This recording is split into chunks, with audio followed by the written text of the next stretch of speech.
بسم اللہ والسلام علی رسول اللہ۔ ایک سوال ہمارے دارالفتہ میں یہ آ رہا ہے کہ حضرت سیدنا امام جعفر صادق رحمۃ اللہ علیہ کی تاریخ وفات کیا ہے اور آپ کی پیدائش کب ہوئی؟ حضرت سیدنا امام جعفر صادق رحمۃ اللہ علیہ، آپ کا جو نام مبارک ہے وہ جعفر ابن محمد ہے،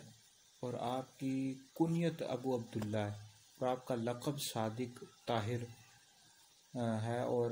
آپ کی جو ولادت ہوئی ہے یہ 17 ربیع الاول 83 ہجری ہوئی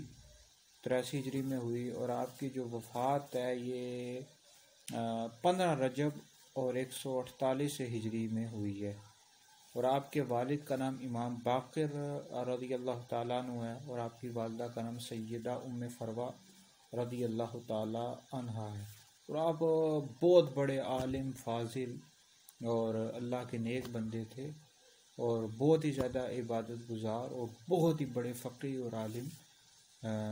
گزرے ہیں، اور آپ کے اللہ رب العزت آپ کی قبر پر اپنی رحمتوں کا نزول فرمائے۔